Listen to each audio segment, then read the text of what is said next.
Hey, you guys, welcome back to Who Is That Bee Talking To? I'm Bee, and you all know I interview artists, creatives, entrepreneurs, community leaders who make impactful and meaningful moves and waves and influence in their respective fields and beyond. People who truly embody their creative purposes. And today, I know y'all want to know who I'm talking to because I'm super excited for this guest. I have a Las Vegas-based Chicana photographer, makeup artist, influencer, and creative entrepreneur from the east side of Las Vegas.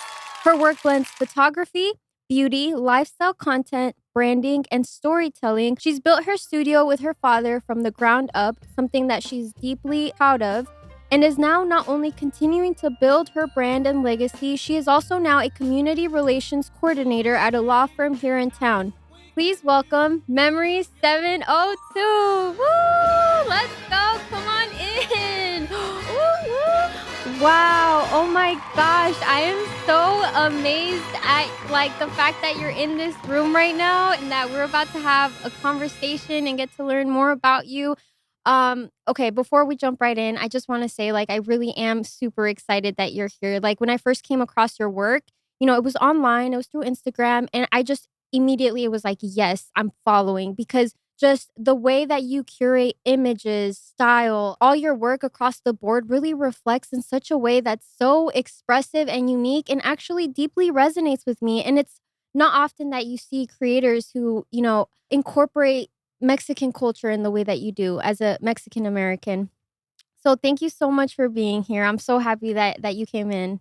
Of course, thank you so much for recognizing my work and for creating this space for me. I was just so in awe of being in the studio because this is something that I would watch on TV growing up, like Laura or Tyra Banks. So I think it's really cool to have this new podcasting is the same as the talk shows that I would watch growing up, and everything just it's a full circle moment for me. And I love that you mentioned that too, because it makes me think of when I watch those shows too. And a lot of the things that you do bring me back to certain spaces. Like, for example, you brought me this really cute sticker today, which is so sweet. And no lie, gave me kind of some goosebumps because I was a kid and I used to always ask my parents to get me like one of these.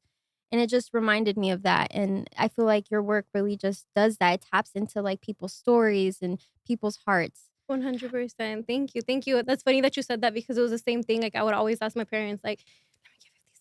Can I have 50 cents? Just to get those stickers. And that sticker actually comes from my dad, who he likes to go vintage shopping. He likes to go to different swap meets. That's why my location is at a swap meet because we would always go.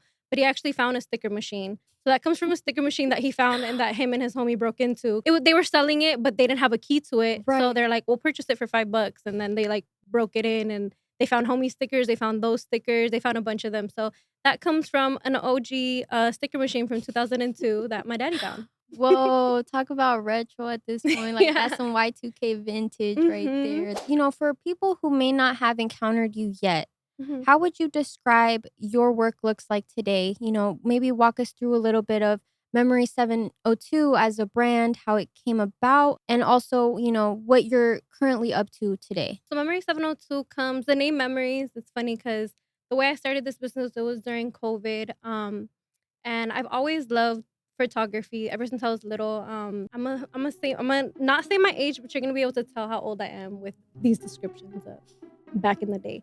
So there was a thing called the 99-cent store. And we would have the Polaroid cameras or those disposable cameras, and they were 99 cents, and the film was 99 cents. And then there was also the photography studios that were 1 hour photo studios where you would get to pick out different backdrops. And I would go with my friends and pick out different backdrops, Mm. and we would take our pictures, do cute little poses. I'm talking I was 8 years old, being and getting these done at the little 1 hour photo spots that were in like they were in shopping centers, they were also in malls. And I think that that was what was missing. I It was during COVID, and I had just I was recovering from surgery, and my best friend was taking care of me. And this was the Mm. best friend, shout out to Val, that she took care of me, but we were she was trying to get me happy and stuff, and I had a little camera and I had one backdrop. And I'm like, Val, remember when we used to take pictures like this? Let's do it. So we did it for fun. And while I was recovering from surgery, I actually got forced to resign from my position working with the school district. And that was like really heartbreaking to me because I had worked so hard to be in that position. And I remember like my mom always telling me like, I came to this country so you can have a good job. Like, I don't want you working like anywhere that is below us or whatever. So she was always like, oficina, oficina, you need to work in an office, you need to dress a certain way, da da da da da. And I think that took me away from being myself and being like wearing my winged eyeliner, like wearing clothes that I liked were trendy or whatever. That took me away from being myself. And when I was forced to resign and I was doing those pictures, it just brought me back to those memories of being myself and having everybody else around me being able to express themselves freely. So I was like, you know what? I'm gonna look for a spot and I'm gonna see where we can do these pictures just with that camera and that backdrop. So I found a spot at the swap meet and I started in a little pop up tent, and that's what became Memory 702. I started in a little pop up tent that you take to like the parks, and I had just one backdrop, a ring light, um, and then the name Memories came from like it being memories, and then the .es and 702 stands for the East Side. That's where I'm from. And I feel like throughout this, I've met people from all over the place, like from Japan, from New York, from all over the United States and different countries, but everywhere they have an East Side. So East Side is like a predominantly like underserved community, and I feel like there's so many underserved communities out there that are looking to be represented, and to me, representation matters. I don't know if that describes it, but I am taken aback. That is so inspiring and just so like real. That's some you are putting people on the map. You put yourself on the map, you're putting like communities on the map. I'm just wow. Can we just take a second for that? Okay, so I wanted to also and feel free to share as much as you'd like about this, but I know that, for my birthday you did my photo shoot, which Mhm. was an amazing like photo shoot. And you shared a little bit about your journey, before getting to that point and going to Mexico and living out there for a little bit. And I know that's like diving real deep, but I'm curious if you would be interested in sharing what your experience living out in Mexico was like. Yeah. I hope my ex not watching, but I'm sure he will. But I lived out there in Mexico with my ex. I was young and dumb. I love sharing this story too because um not everything is permanent. Like except pictures with Memory 702. Except the pictures that get printed out. Pero I went out there for when I was younger with an ex. And I started a contracting company with him. I went to school for makeup out there. I also met a Canadian woman, and I learned how to do eyelashes and I learned how to do microblading. I studied that and I was starting a company out with her. But things didn't work out with my ex, and I came back. I started all over. I came back with just $40. I took out like when I went out there. I before I had gone out there, I was a realtor and a wedding coordinator, and I was like saving up to purchase my first house. I had like two cars. I was doing well for myself being like young. I've always been like an entrepreneur, and I've always been like always working and stuff. So going out there, it was really different. It was also it's funny because when he was before we moved from Vegas to out there, I had never lived in Mexico. I've never been too deep into Mexico other than going to Tijuana, like real quick with my parents and spending a weekend out there. My mom is from Chicana, my dad's from Mexico City. But where I lived in Mexico was Puerto Vallarta. So it was a lot deeper. It's in Jalisco. And the way my ex convinced me to do it was this is when like YouTube was like popping and like people were doing like their YouTube channels and stuff. And I was like, I want to do YouTube. And he would show me on YouTube like what Puerto Vallarta looked like. And it's beautiful. It's 100% beautiful. And he's like, the house that we're going to go to is, you can see the ocean from the house. And he would just show me like all these videos of how beautiful it was. And then when we got there, like it took us 3 days to drive out there and get there, and there was, like, no running hot water. Like, I went to go take a shower as soon as, like, 3 days of driving and, like, finally being able to take a shower, and I go in to take a shower, and then I come out, I'm like, there's no hot water, like, la agua caliente no está sirviendo," and everybody just started laughing at me, like, "There's no hot water." ma'am. Like, there's no, like, this and that. So it was kind of like a different eye-opening experience for me too, because I grew up out here in the States, yes, the East Side, but it's still a privilege to be in the United States compared to a different country. So we were on a dirt road. Yes, you can see the ocean from the house, but it was because it was on top of a hill, like a mountain, like se llama un cerro, like the jungle.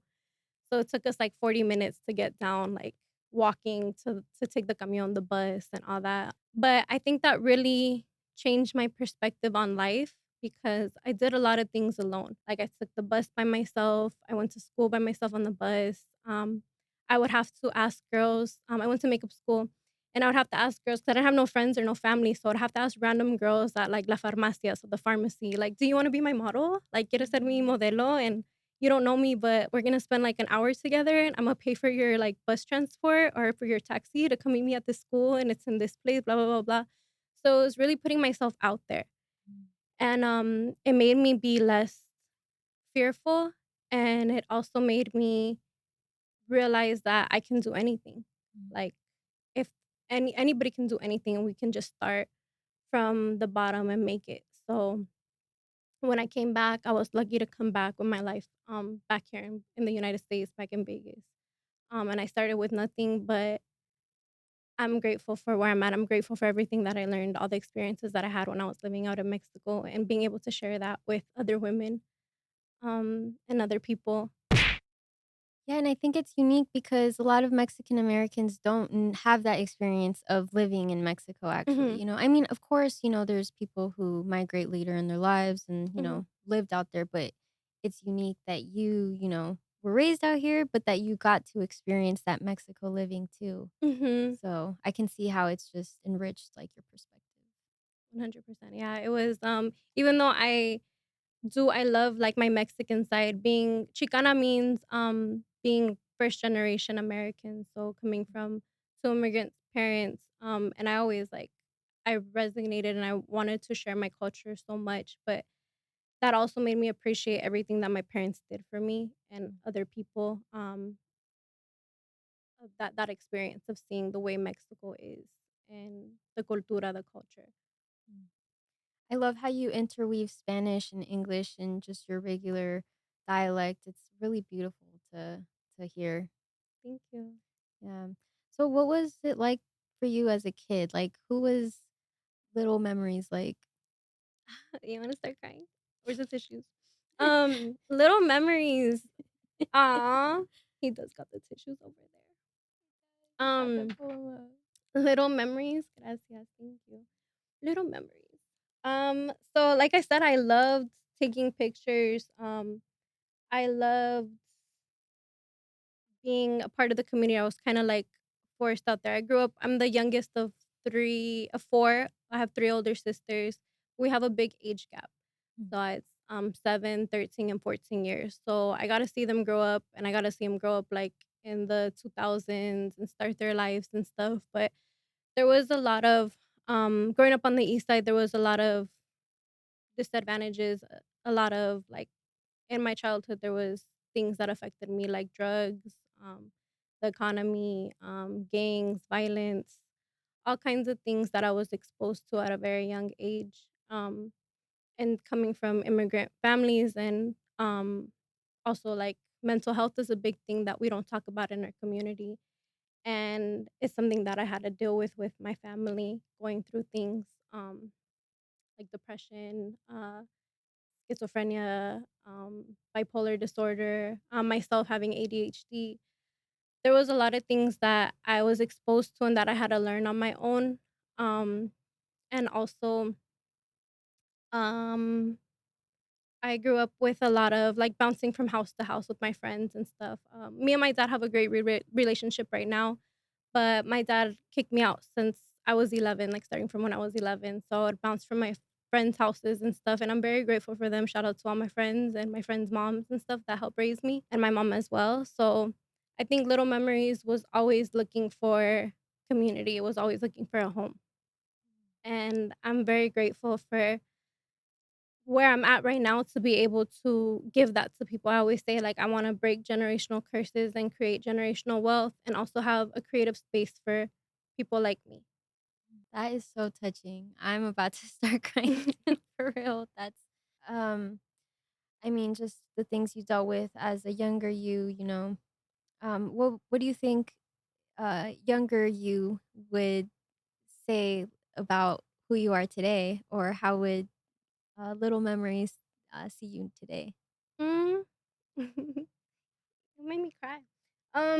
I think that I'm very grateful. Like, I do have little memories that tell me. Like, I have kids in the community that I mentor, that I do like art studios, or help them find their way through writing, through different things. And they tell me I'm an inspiration. And I think I would be for my younger self. And I think that growing up, like I mentioned, like we had Laura, we had Tyra Banks, we had Talia, but we didn't really have anybody that really told us how it is. And I didn't have any. I think representation for me matters a lot. We didn't really have anybody that represented us. So I'm grateful for that, to be able to. I know you mentioned like I'm an influencer earlier, and um I think that was nothing that I ever thought that I could be, or I still think that I am. Because that wasn't my goal. To like, when I created my TikToks and stuff, it was really just for fun. And some of my stuff goes viral, but um I wasn't expecting that. And it's still like, como se dice, it's a lot of pressure, but Mm. it's needed, and I want to use my platform for good. So I think little memories for sure would be proud, and would would do things a little bit differently, or would feel more loved and Mm. supported and guided. I think little memories needed that guidance. You mentioned it comes with pressure too. In what Mhm. ways have you been, you know, challenged in the space that you're in today and having people look up to you in the way that they do? I think especially like right now, how I mentioned, like I have ADHD, so keeping things on track, and people like um wanting to see everything in people's lives now. Like, I think with social media, people expect you to be on it all the time. Like, show like everything that you do, be on live all the time, post everything. I think that's a lot of pressure. There's a lot of things that I still haven't shared with my community. Like, I still haven't shared about like I was engaged. I still haven't shared like my breakup, and um different things, like more of the personal deepness. And Mm. as an artist, too, and business owner, when an artist goes through different things and can't express themselves completely, that also puts a toll on them. Oh, that's interesting. Of course, like you, with my work, I do a lot of couples photography, a lot of kids. Like, it's a lot of happy memories. Mm-hmm. So when memories is not good, I feel like that shows. You know, Ah, it shows in your it art. shows in my art. That makes so much sense. Because Mhm. your energy, it's energy work too. You Mhm. work directly with people. You get a vibe, you connect with them. Like Mhm. you're just so intelligent. Thank you. Yes, I love how you're able to like identify, you know, the mental health issues within your family, even within yourself, because that is something that the Latino community, you know, I'm also Mexican American, Mhm. and I'm like learn like you're just I'm fangirling a little bit. I don't know if you can tell. I really do think I'm a little starstruck because your story carries so much to it, so much depth, like so much resilience that you've grown into, and you're just so fabulous. So when I look at you, I'm like, oh my gosh, this woman went through all these things, and look how put together she is, y'all. Look at that Me hair. bañé, I took a shower.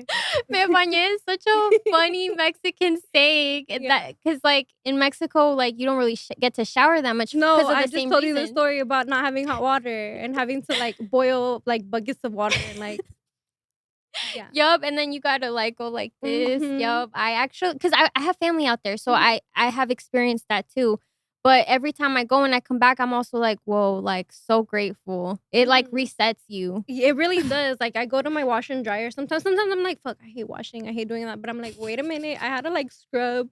these things and hang them up. So let me just be grateful that there's a washer and dryer in my house right now. Con el jabonzote. Con el jabonzote. I still wash my makeup brushes. That's a great thing to wash your makeup brushes with Is it jabonzote. really? Sí. Okay, I've heard that, but I'm like, I don't know if that's true. Like, cause that goes on your face. Like, it really So does good. help with Yes, clean them. actually, one of my clients, she has like such good skin, Just and she washes her face with jabonzote. And I'm like, ma'am, the I don't whisper has know. me out.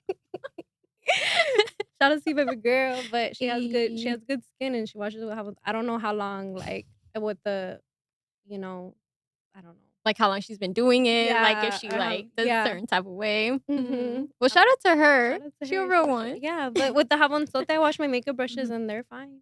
So I was actually like when I was doing some research about you and I Mhm. saw that you are also a makeup artist, it like didn't click with me because we chatted before Mhm. and it didn't click with me the story of like you going to Mexico and learning that Mhm. field. So I think it's so cool because your work really lies in this intersection of like culture, heritage, beauty, and you bring all of that and you serve your community with it. Not me like making this episode just me complimenting Thank you you for the whole real. entire Like, how time. am I supposed to like? They're gonna be like, are they dating? Dude, I could compliment you this entire time, but then it's like, "Nah, we gotta have you talk." You feel me? Thank you. Is there anybody that you would shout out, like, like any special, like, notable mentions? Notable mentions. Of course, you. Thank you so much. Like I said, creating this space and you having different Vegas artists on here, and I'm so proud of you. So big shout out to you I was for not doing all fishing this. for this. For doing all of this. Thank you. Like it's really cool to see you bring different artists, and I know like like everything that you are. Like it's amazing. So big shout out to you. And shout out to our community. Shout out to Vegas. Go to Shout out Vegas. to Vegas. I think I wouldn't be Memory 702 without the community support. They really pushed me to be this. Yes. And like all the little girls out there that are like, I want to be like you. And I'm like, okay, I'm trying to be better. I want you to be better than how I am. That's real legacy right there, imparting. Every time I interview someone, I always ask them, "What kind of advice would you give to the youth?" And I feel like you through your story, you kind of, touched on that already. So it's just deeply inspiring for real. So what is next for you? Like okay, wait, let's talk about your community relations coordinator. I know you mentioned you've had like many various other jobs before, Mhm. which is so like impressive. I'm like, what doesn't she do? Wedding coordinator, It's for that like ADHD and being a Capricorn. So ADHD, having like all these hobbies, but also being a Capricorn. And I'm like, I can turn this into a business. so tell me how you got into the community relations coordinator work. Okay, that one's interesting. So it was at a time, so it was earlier this year.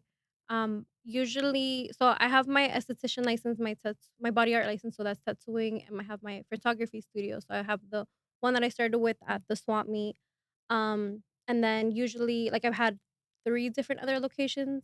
So my most recent location, where I got my tattoo license from my apprenticeship, and I was also doing lashes from that studio. The woman said she wanted me to take over the studio completely. Oh, this is tea. I haven't shared this story. Ooh, Um, all it's exclusive. really exclusive. So she has a studio in another state. I'm not gonna put her name or her business out here or anything because once you guys hear this story, you guys are gonna probably come after her. But don't take the what is it? The picket signs and all that just is Put the okay. pitchforks You put the pitchforks down. down, y'all. It's okay. Karma will handle that scandal. So she had told me like I can take over the studio. I was like, okay, well, it was all painted pink. I'm like, I want to paint it white and black, have like black chairs for tattooing, blah blah blah. She's like, yeah, that's fine. Paid the full rent. Like I said, she had another studio in another state that she wanted to focus on. Long story short, she was like, "I don't like the way you're doing everything. Like, I'm embarrassed to take my high-end clients there. You're making this look like Girls Inc." She wanted it to be remodeled to her liking, and that just didn't go with me. Like the way she was approaching me, because I'm like, if you're talking to me like this, how are you gonna talk to my clients, or how are my clients gonna feel? And I'm putting all this money into it. So we had gotten into it, and she locked me out of the studio with my things in there, and that was gonna bring a whole side of me that I didn't want to come out. So I just left it at peace. Like I was like, you got 48 hours to give me my stuff, or I will get somebody else involved, like the law or the homies. Um, so ¿Cómo se llama? So I got my things back and I'm like, I don't want to do this right now. I don't want to do this anymore. Like I've been another thing with the beauty industry and tattoos and all that, and having your own business, like you're putting all this money into getting your licensing and all these things with the city, with the state, with the schools. But then you gotta put in the money with like the studio space, the rentals, like the equipment, like all that. Like there's that other piece. And I was spending hella money. And I was always constantly hustling. And at that time, earlier that year, like I dealt with ICE, with the raids, and uh, my the big time the big my clientele is the majority, like 98% Hispanic Latinos, and they were impacted a lot by either having somebody in their family that was detained, losing a head of household, losing a second form of income, being afraid to go outside. So there was all these things that I was facing that year. So that made me just wanna take a step back and be like, "You know what? Imma get a 9 to 5 job." Whatever it is, but I also want to be something that resonated with me and who I am.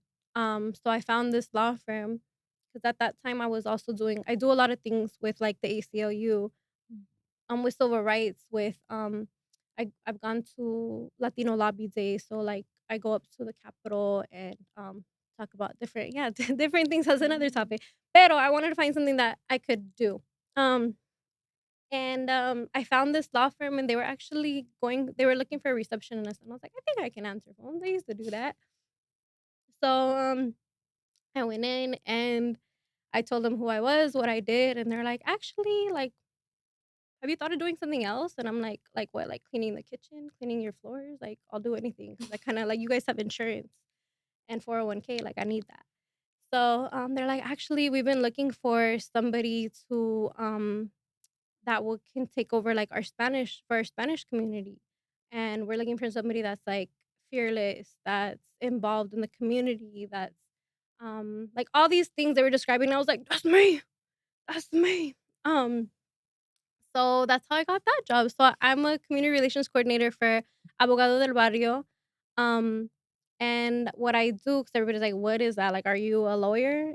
I'm not. I'm not a lawyer. I just connect. There's that bridge that the community needs. Especially, I feel like well, in every community, there's that lack of like being scared, especially right now, of like calling and reporting something.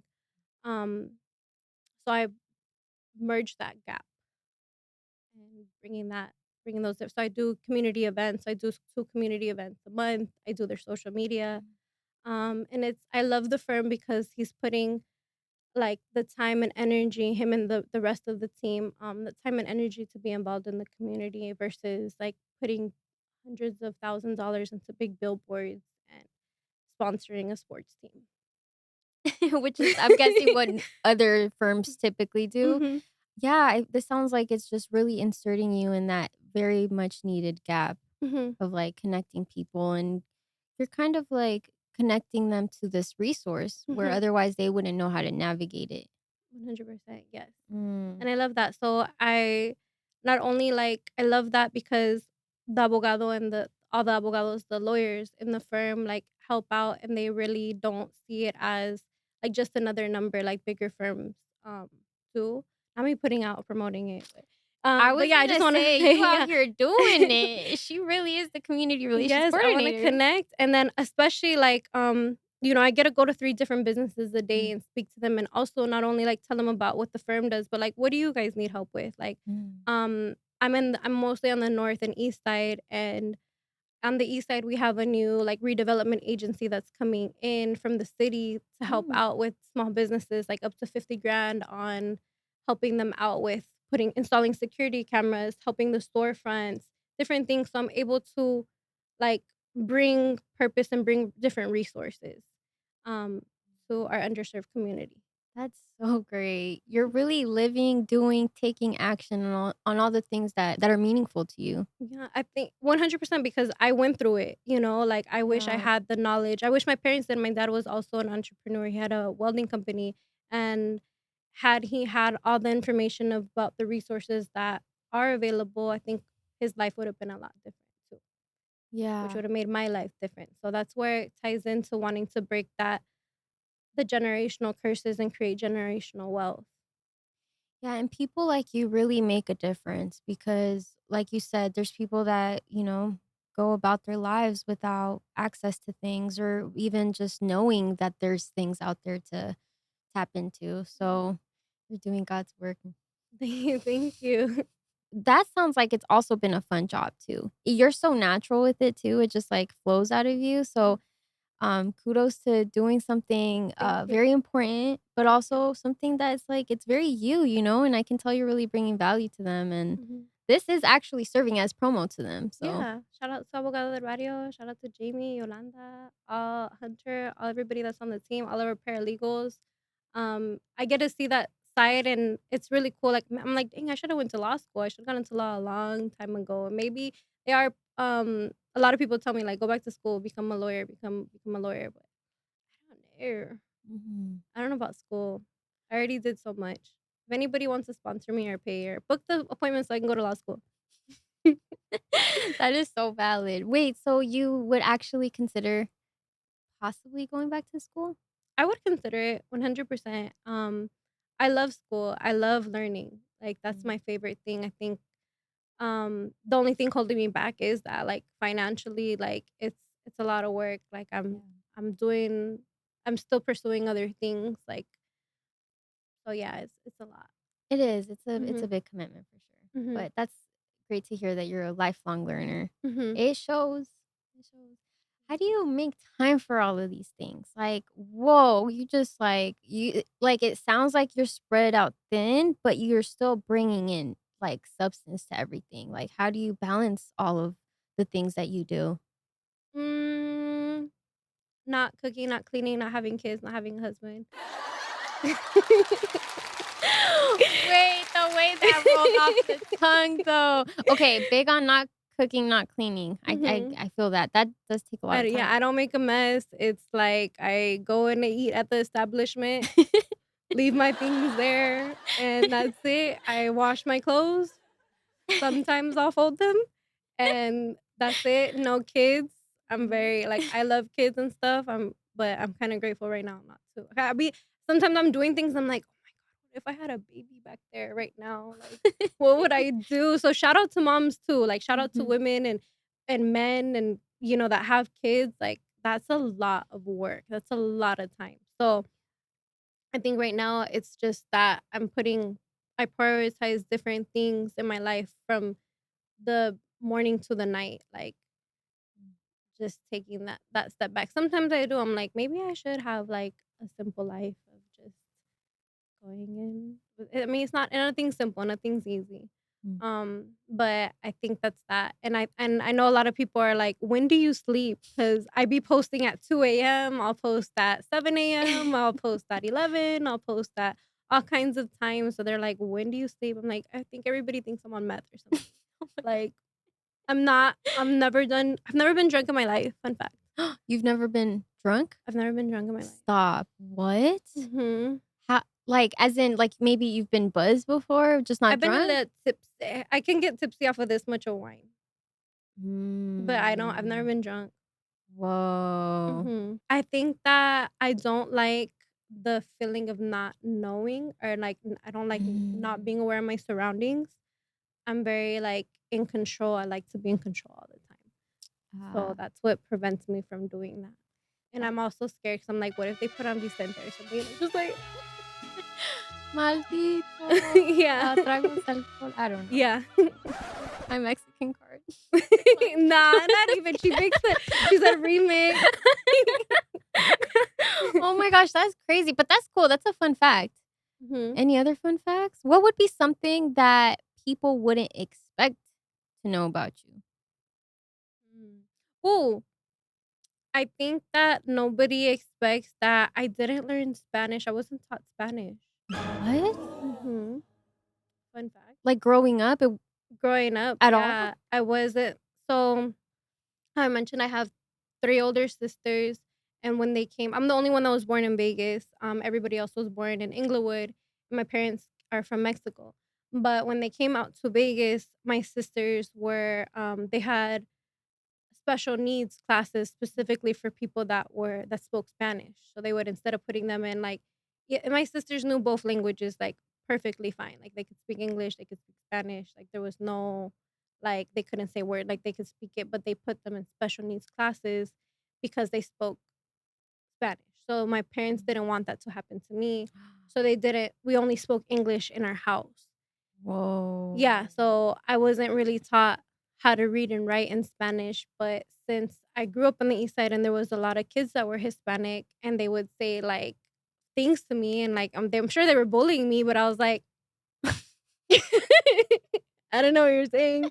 But they would be like saying like, oh, like they would be saying bad words too when you're a kid. Like, okay, of course there's like the culo and like puto and puta and I'm stuff. dead And at I the was like, culo being yeah, the first one. yeah, the culo was the first one. And I'm like, what does culo mean? But I learned it and then like that really and also like my dad is very I mention my dad a lot because I love my daddy. But he grew up like listening to rock, like The Mm. Doors, like um a lot of like he loves like rock and roll. It was mostly English that he would listen to. And yeah, like finding like he doesn't listen to Vicente Fernandez. He doesn't Mm. listen to any of that. So tapping into that, and my sisters grew up, what you say, like very Americanized too. Mm. Um, so tapping into that culture was like a lot different because my sisters didn't grow up like that. Like they weren't really too much like that. And I was like, I want to learn. Like none of them had quinceañeras or anything. And I really wanted a quinceañera. My mom was like, nobody got it. So no. And I'm like, so? Um, Did you end up getting one?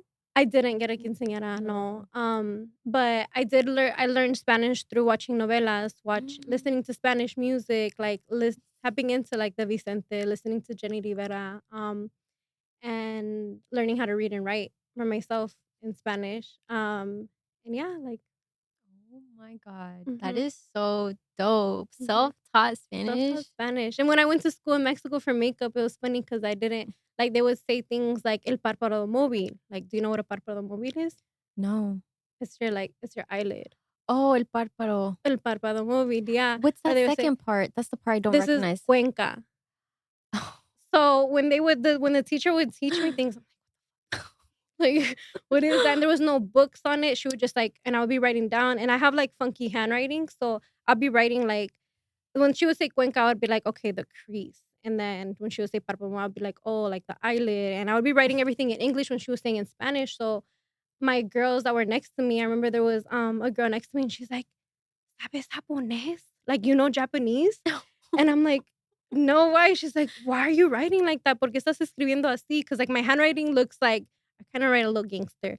So, it looks a little funky, and it was in English, so she couldn't read it. She didn't know what the hell I was writing down, but I think it was funny for me to, like, hear it in Spanish and, like, translate it in English and just go back and forth. There was that. Did you kind of have an idea for it before you moved out there, and then it just that's where you really got to practicing it because 'cause you're speaking it, you're learning? I was forced to speak Spanish, obviously, when I was living in Mexico, and, I thought I spoke really good Spanish before I went to Mexico, but when I was out there and I would go, like, get my nails done, or I would go places, like, they'd be like, "Oh, no eres de aquí, huh?" And I'm like, "Vivo allá en esa colonia. What do you mean? Like, I live over there in that little, what do you call it, like, neighborhood." But they would charge me more because 'cause they'll be like, "You're from America, girl. You're from the United States." So they would charge me more. So I would, like, made it my thing to be like, "Okay, like, how are you saying things? I'm gonna pronounce it a little bit better." Yeah.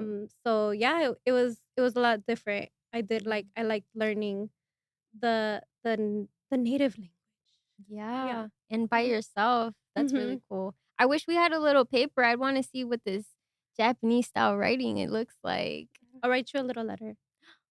Yes, I would love that. Mhm. So I see you brought some stuff with you today. Mhm. I was wondering if we could have a little show and tell. Yes, yes, yes. Have you had a show and tell? You haven't had a show and tell on your show, huh? I haven't on the show when I was in 1st grade. Oh, okay. Well, Yeah. welcome. I just brought some of my things because, like, it was funny because last night, so it's graduation season right now. Mhm.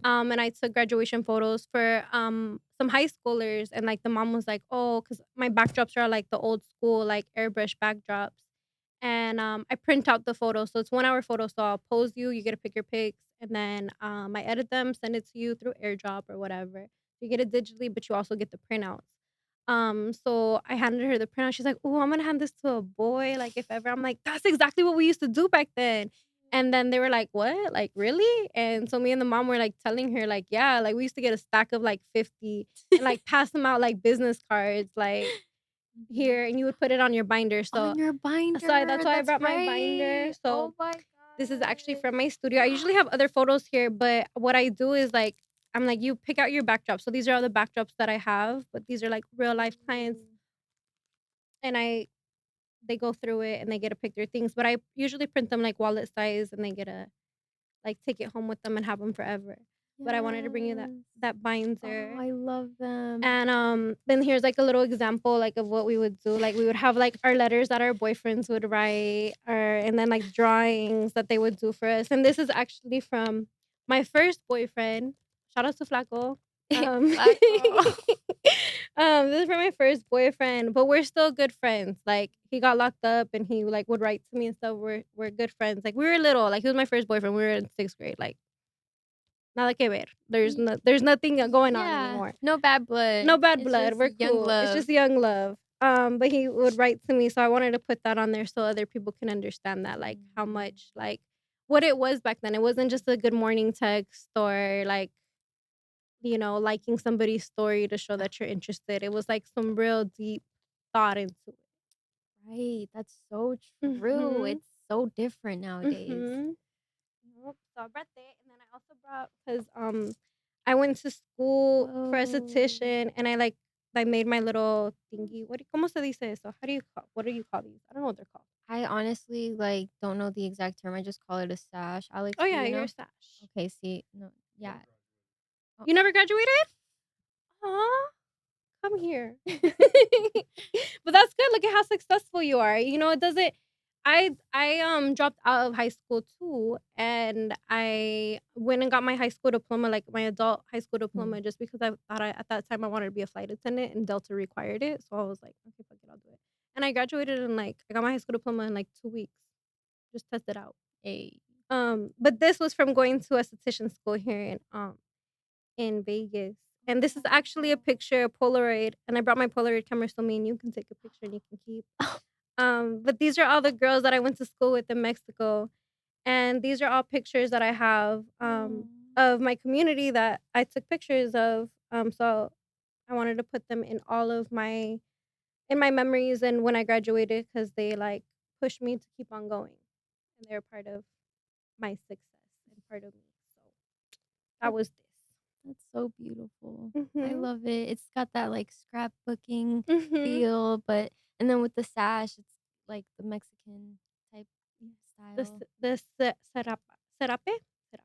Mhm. I It's in love it. Mhm. That's so beautiful memories. Thank you, thank you. Yeah, you're so thoughtful and, like, you're such a curator Thank too, you. and you work with so many different mediums too. Like, you really put a lot of thought into everything. I hope I can accomplish, like, it all. Like, I still wanna go back to hopefully one day, having that studio where I can do everything in. Maybe not right now, but maybe in a year or 2, because I made that promise to other kids in the community or other adults in the community where they would be able to have that space to also create. So whether they wanna do photography, whether they wanna do, um, video editing or, podcasting or writing, directing, tattooing, doing makeup, doing esthetician work, barber stuff, like whatever they wanna do, I want them to be able to do that in my space. Is this something that you've had kind of, like, as a dream, like, idea? Or is it something that, you like, how did that come about? It's something that I've been wanting to do since, for a couple of years now. That's why I got my esthetician license, and that's why I got my tattoo license.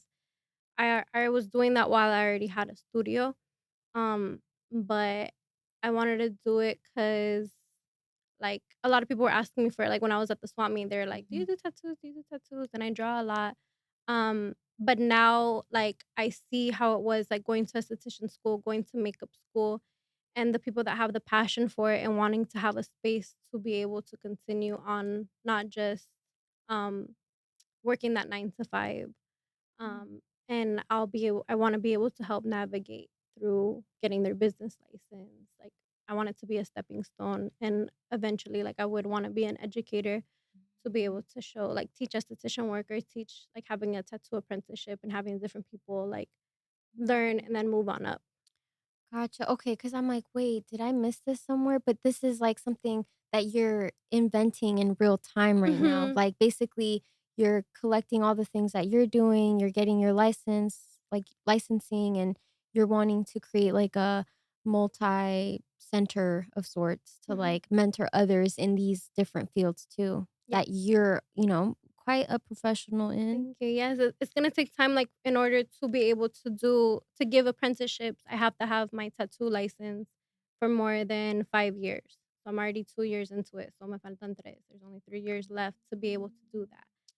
To be able to give apprenticeships, because I know there's people that, you know, like I wish I would have went to school or got my apprenticeship from somebody that was like me that had good intentions for them, Mm. versus who I went to apprenticeship school with. Or I hear like other girls that, girls or men that go to tattoo shops and, they kind of get hazed in, or they're not doing what they want to do, or they didn't really learn much. So I think that I take pieces of that, what I hear and what I've experienced, to be able to create something that's gonna cater to people, for people, Mhm. not just for profit. You're really building, like you're on your way. Mhm. Wow, that's Thank you. awesome. Thank you. Yeah, and I'm trying, and I know people are like, "When are you gonna do this? Can you do this for me?" And I'm like, "Just give me a second. Give me 3 years, please." Yeah, yeah, it all takes a lot of Mhm. work and time and effort, so yeah, but you're moving forward. Okay. So, right now is the time where you get to share what your favorite song of the day is. Favorite song of the day. Of the day. Mm. And if you want some time, to kind of brainstorm on that, I'll ask you this because I know music has a big influence in, people's Mhm. lives, especially artistic people. Mhm. What would you say have been some of the genres that have influenced you? I feel like my big genre that's like my favorite is like soul oldies. Mm, Um, because how I mentioned before, like my dad was into just English music, and it was a big time of, especially like when the oldies came out, like in the 60s, 50s, like there was that time of the civil rights movement and different artists being able to being in that space and create. And it was also like a lot of songs on love, a lot of like mm, storytelling. Um, I like that genre, and it's calming.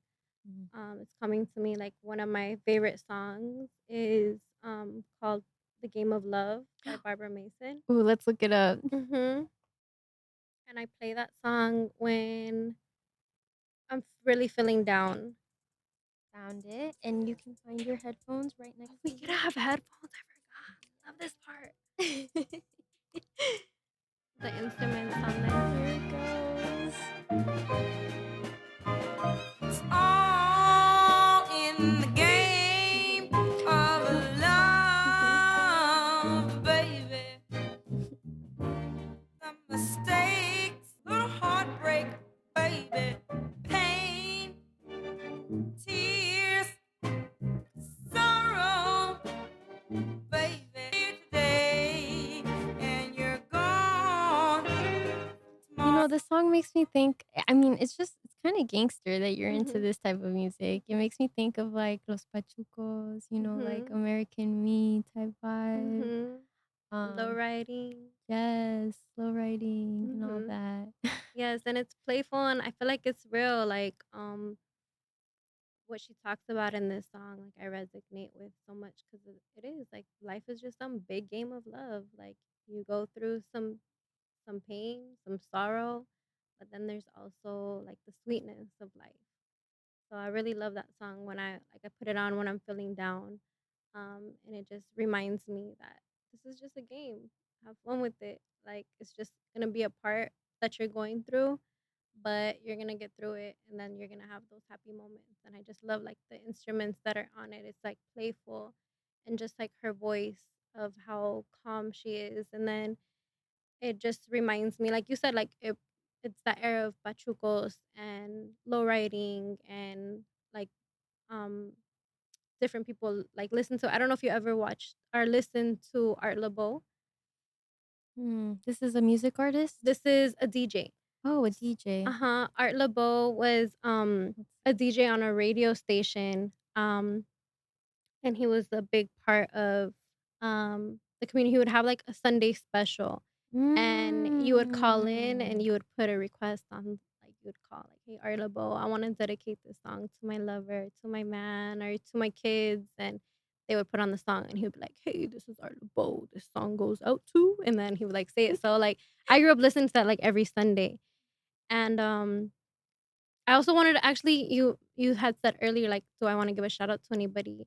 And I do, I wanna give a shout out to, everybody that is listening to right now, whether I have a lot of people that listen and watch that are incarcerated. Um, so I want to give a big shout out and, say hi to you guys. Thank you for listening and keep your head up. And there's a lot of people that, um have changed or have made some mistakes and that are in there and doing time, and it's hard. So I want to just give a big shout out to everybody that is in there. If you're listening, like, this is V, and I know she cute. And it's me. And yeah, so Oh, that's very sweet. You know, this makes me think of I saw you did a radio station host segment not that long ago, and I could see you doing something like that. Like you just have that voice, you thank have you. the personality Me like forgetting about the things that I do. Forgot I did that. Did you really? Yeah, I did. See, that's how much stuff you be I be doing, doing. and I really stopped doing that because I really didn't have time to do it anymore. I feel bad, but yeah, it was the thing that I did with Lady Old School, Mm, but just our schedules and everything. She's doing a new album, but thank you. I think this is podcasting is it's a lot like that. Like it's like mm. the radio stations and like it's the new age.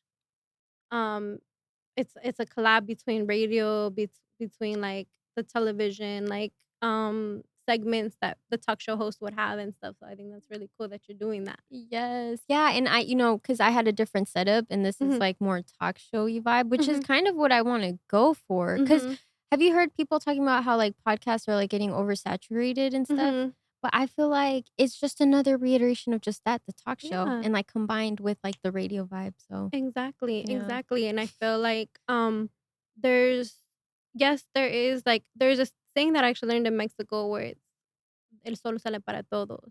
The sun Mm. comes out for everybody. Like, and there's so many people that are into different things, like, so watching your show or listening to your show, like, is you're into it. That person is into it. They can resonate with it. They like hearing, they like the people that are coming out. So keep on doing it, Aw. because you have your subscribers, you have your fans, and um, that's amazing. Yeah, and honestly, I really just love to hear people's like deeper stories behind their art. Hmm. Like for you, like, would everyone just off the bat know all of this about you? I mean, I know you share a lot about, your heritage, but Hmm. there's just so much to like the challenges that people face and like all the work that really goes into it, to their art. Yes, 100%. And it's true. Like, there's so many.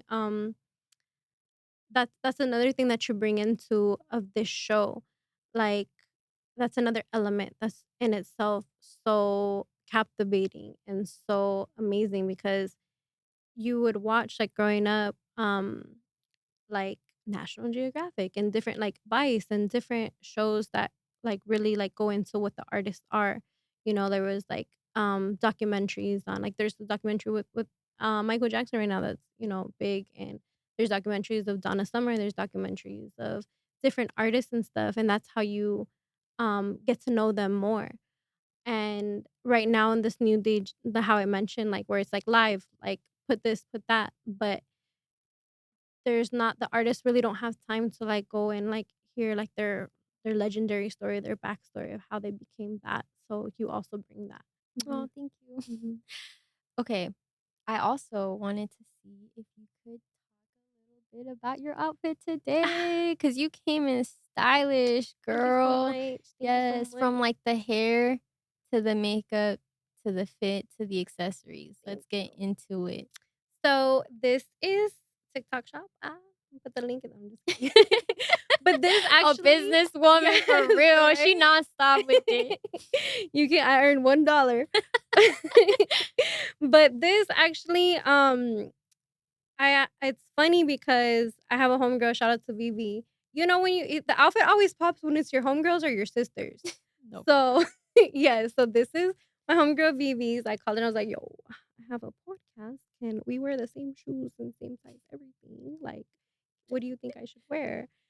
So she's like my low key stylist. I'd be going into her closet. So this comes from TikTok shop Vivi Alvarez.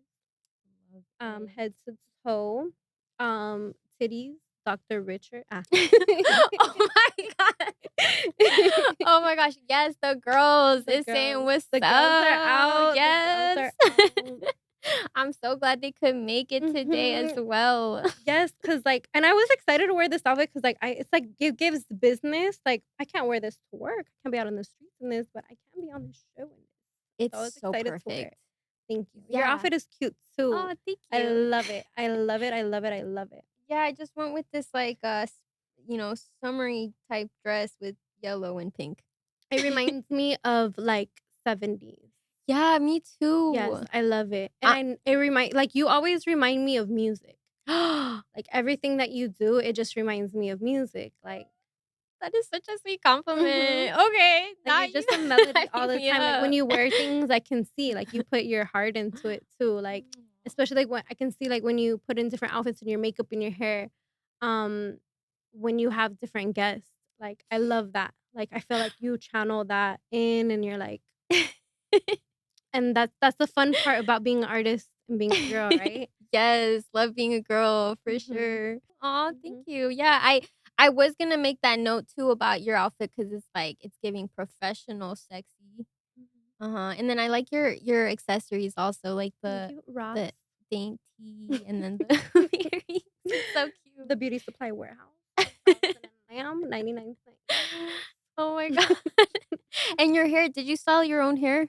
You know what? Yes, I'm embarrassed to say I was supposed to get my hair done by the girl that does your hair. Oh, Ruby. Ruby, yes. Oh, I she's so love good. Ruby. I love Ruby too. I wanted her to do my hair so bad, and I thought this was gonna be like the perfect time because I never like have time to sit, and that's what happened. I didn't have time to sit and do my hair, because I was gonna go in at 7 in the morning, and I didn't work until 2 in the morning. I didn't get up until 7 in the morning. So Sheesh. yeah, so I was like, I feel so bad. I need to write you back, baby girl. But big shout out to Ruby. Shout out to Ruby. So I put this together myself, but it looks would have really been nice thank too. you. It would have been like so like if Ruby would have. That's a perfect description because Mhm. that's what she really That's what she does. She's like, Yep. mhm. Ruby. Ruby, you a real one, Ruby. Ruby, we love you. And I'm so sorry. I'm like, what do I send her? Do I send her flowers? Do I send her like the money for the appointment? Like, I feel so bad. I'm like, she's gonna hate me. Aw. But she won't. She's She so sweet. won't. She's so sweet. Yeah, she is. She's the So best. tap in with Ruby when you get your hair done if you're out Mhm. here in Vegas.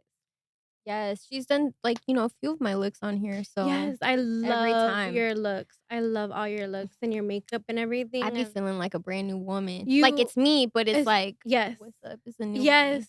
Mm-hmm. woman. 100%. It's so cute because like, yeah, I love to see all your different looks. Thank you. You're Mhm. so sweet. It's not often that like a guest will compliment me like this. Really? Too.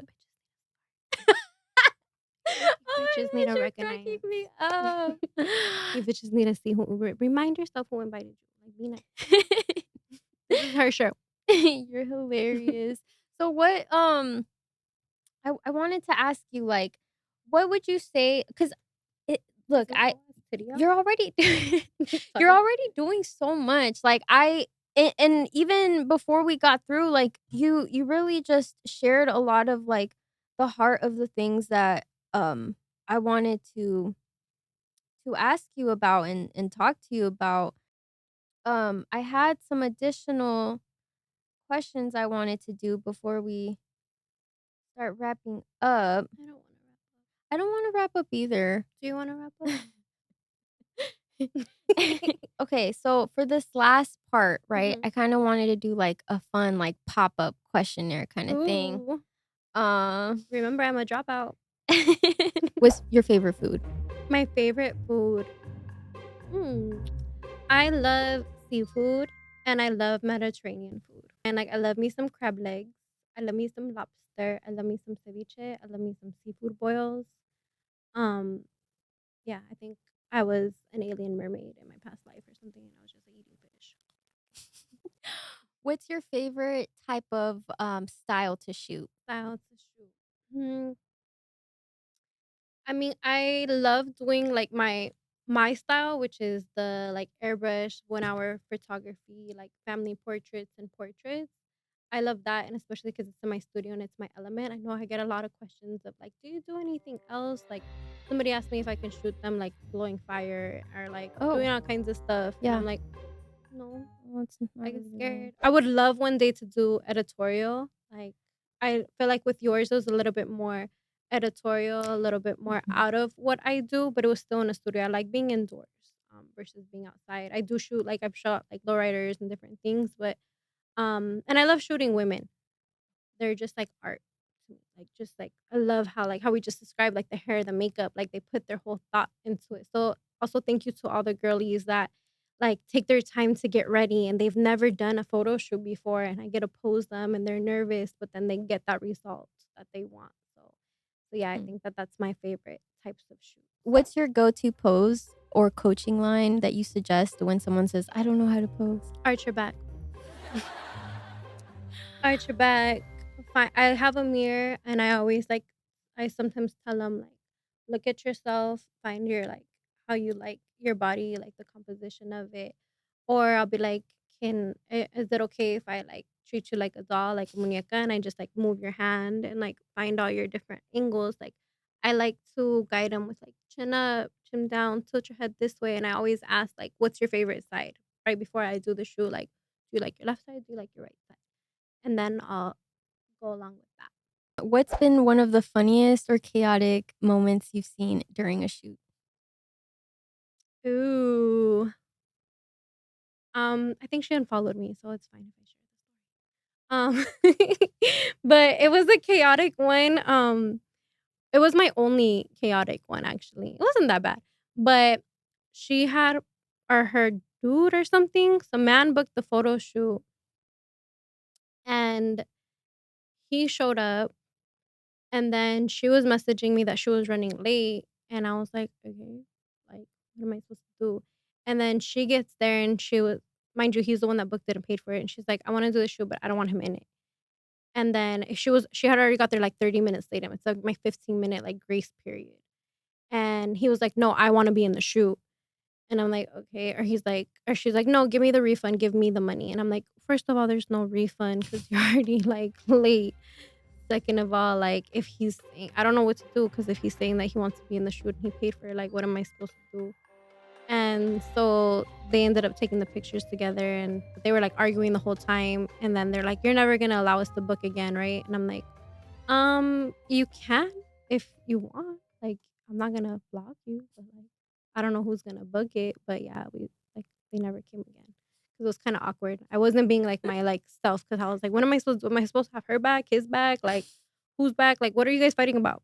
Like, let's just take the picture. I'm dead they said that. Like they Yeah. just like themselves were like, "Yeah, we're banned, right?" Yeah. And I'm like, not really, but I don't know. Okay. So I know you said what your favorite song is, Hmm. but to end on this note, what would be like a song that you've been listening to like this week that you've been really feeling? This week I've been really feeling listen to all kinds of stuff. Hmm. I don't know why I want to get more music You out want of to get you. more because you love music. What song? I think. Should I? Let me get my phone. Let me see what can I. Mhm. What's been recently played? Let's see. Because like, and especially being like Latina, Hispanic, like there's so many different genres that opens up. And I also, fun fact, I like listening to different songs from different countries. Like listen to French music. I like bossa nova. I like from Brazil. Ooh, Hmm. such a medley of sounds. Yes. I don't know. This week has been. Does it show? How about you give me a sound? Ooh, you want me to show Yeah, you I a want song? you to show me a song. Okay, I'll show you a song.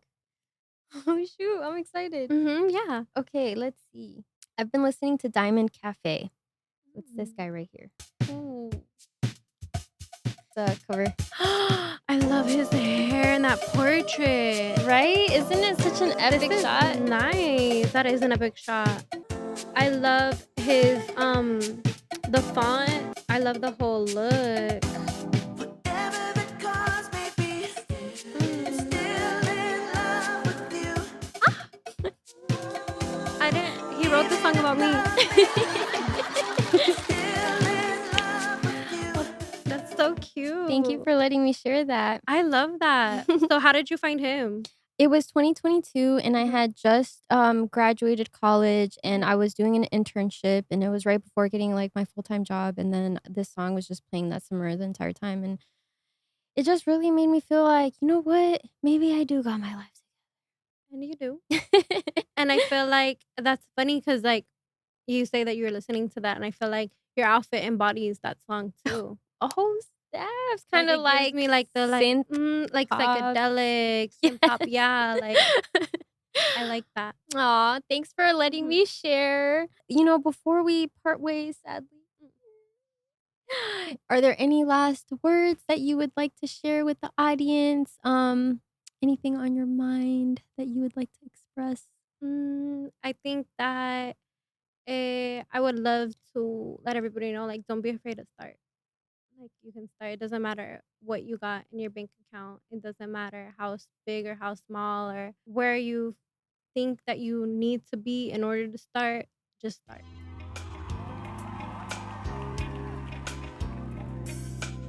Please make sure you like, comment, subscribe, and share this episode with all your loved ones, all your friends, even your ops, maybe. No, I'm just kidding. I don't know. I didn't have to add all that. But yeah, thanks for tuning in. And today, That Bee was talking to MEMORI.ES702.